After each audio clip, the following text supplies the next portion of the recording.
बिहार में विधानसभा चुनाव की सरगर्मियां तेज हो गई हैं और पक्ष विपक्ष की बयानबाजी अपने चरम पर है। इसी बीच कांग्रेस के वरिष्ठ नेता और एनएसयूआई के पूर्व जिला अध्यक्ष अशोक यादव ने एक प्रेस वार्ता में सनसनीखेज दावा किया है कि बिहार में जल्द ही मुख्यमंत्री का चेहरा बदलने वाला है। आइए सुनते हैं उनकी बात।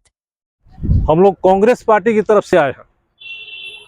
कांग्रेस पार्टी पूरे प्रदेश में अपने विभिन्न कार्यक्रमों के माध्यम से आम लोगों के बीच जाकर उनके परेशानियों को, उनकी तकलीफों को जानने का प्रयास कर रही है। इसके लिए हम लोग विभिन्न बैठकों के माध्यम से बैठक आयोजित कर लोगों की परेशानियों को हम लोग जान रहे हैं और जो उसमें मुख्य परेशानी होगी आप लोगों की, उसको हम लोग अपने चुनावी एजेंडे में शामिल करेंगे और उसको लागू करने का पूरा प्रयास करेंगे। हम लोगों को निर्देशित किया गया है कि बिहार के हर क्षेत्र में जो भी जहां है, जैसे हम लोग आ रहा भोजपुर में है तो हम लोग भोजपुर के हर इलाके में जा रहे हैं। छात्रों को, नौजवानों को, बुजुर्गों को जो भी परेशानी है हम लोग समझ रहे हैं और आपसे भी जानने का प्रयास कर रहे हैं। आप लोग तो जान ही रहे हैं कि आज प्रदेश और देश की क्या स्थिति है, छात्रों को कितना कठिनाई हो रहा है, नौकरियां नहीं है, बेरोजगारी बहुत चरम सीमा पे है, भ्रष्टाचार का वही हाल है, लोगों को न्याय नहीं मिल रहा है, आपके मौलिक अधिकारों का हनन किया जा रहा है। इन तमाम बातों को लेकर पार्टी महसूस करती है, कांग्रेस पार्टी, कि हम जब सत्ता में आएंगे तो निश्चित रूप से आपके इन सारे जो भी दुविधाएं हैं, शिकायतें, उनको दूर करने का प्रयास करेगी। आप लोगों को पता ही होगा कि अभी कांग्रेस का शासन जब तक था तब तक देश में 7% डेली वेजेस पे लोगों को रखकर काम कराया जाता था, बाकी लोग नौकरी में थे। आज वह 42% पे पहुंच गया है। इसका मतलब सीधा मतलब है कि 42% नौकरियों की जरूरत है देश को, लेकिन नौकरी नहीं दी जा रही है। उन्हें डेली वेजेस पे काम कराकर उन्हें टाला जा रहा है। आपके और हमारे टैक्स का सारा पैसा भ्रष्टाचार में जा रहा है। इसलिए पार्टी चाहती है कि आप लोग कांग्रेस पार्टी के साथ जुड़िए, हमारी नीतियों को देखिए, समझिए और तुलना कीजिए जब कांग्रेस का शासन था तब और आज की स्थिति क्या है। हर चीज महंगा हो गया है, राशन हो चाहे जो भी जीवन रक्षक जरूरी दवाएं हो, आम आदमी को मुयस्सर नहीं है, न्याय किसी को नहीं मिल रहा है।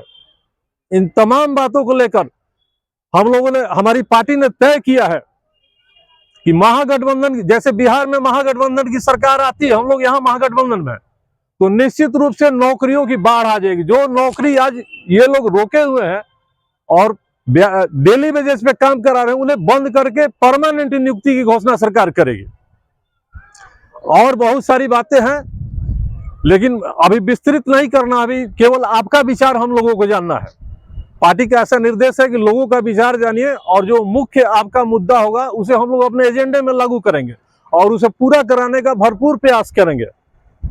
इन्हीं शब्दों के साथ मैं आपके प्रशिक्षक महोदय और तमाम लोगों का बहुत ही शुक्रगुजार हूं कि आप लोगों ने अपना कीमती समय दिया और हमारी बातों को सुना।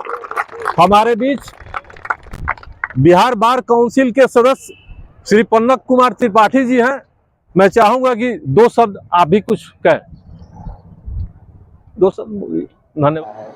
क्या कहेंगे इस बारे में, कहाँ आप गए? आरा विधानसभा के 12 पंचायत में और शहर के 35 वार्ड में हर जगह पूरे जोर शोर से यह अभियान चलाया जा रहा है और हम लोगों की कोशिश है कि एक भी घर छूटे नहीं और नए लोगों को जोड़ने का भी काम इसके माध्यम से हो रहा है। और साथ ही साथ माई बहन योजना जो है कांग्रेस पार्टी की एक बहुत ही अच्छी योजना है, जो देश के अन्य राज्यों में लागू है और वहाँ दिया जा रहा है। यह बात यहाँ लोगों को बताया जा रहा है कि इस योजना से जुड़िए और ज़्यादा से ज़्यादा महिलाओं को इसमें जोड़ने का प्रयास हम लोग कर रहे हैं। क्या लगता है, जिस तरह चिराग पासवान की सभा हुई, उन्होंने राहुल गांधी को कहा, बहुत सारी बातें कही हैं कि अब की बार जो है कांग्रेस जैसे विधानसभा में दिल्ली में 0 पर आउट हुई थी, इसी तरह यहाँ भी जनाधार है कांग्रेस राहुल गांधी पर बहुत प्रकार। देखिए, राहुल गांधी जी पे तो पूरा देश, जितने विरोधी हैं सब सारे लोग कटाक्ष कर रहे हैं, लेकिन चुनाव होने दीजिए बिहार में, और लोगों को पता चल जाएगा राहुल गांधी जी क्या हैं और उन पर कटाक्ष करने वाले लोगों की क्या हाल होती है, ये पता चल जाएगा चुनाव के बाद। ज़्यादातर समस्याएं क्या आपको मिली जब आप लोग गए हैं हर घर झंडा लगाने के लिए, तो वहाँ समस्या समस्याओं का अंबार है। लोगों का कहना है कि 20 वर्ष से हम लोग झेल रहे हैं, कहीं नल नहीं है, कहीं सड़क नहीं है, दवा नहीं है, बेरोजगारी का वही हाल है। कोई सरकारी योजना जहां लोग जा रहे हैं आराम से नहीं हो रहा है, धक्के खाने पड़ रहे हैं, महीनों 6-6 महीने लोगों को लग रहे हैं। और जो भी घोषणा हो रहा है सरकार की तरफ से कि ये काम हो रहा है अच्छे तरीके से, वो वास्तव में धरातल पे नहीं हो रहा है। घोषणा हो रहा है सरकार की तरफ से, लेकिन वो धरातल पे लागू नहीं हो रहा है। बदलाव होगा क्या बिहार में? निश्चित रूप से बदलाव होगा। जनता इस बार मूड बना चुकी है कि इस बार नई सरकार को मौका देना है।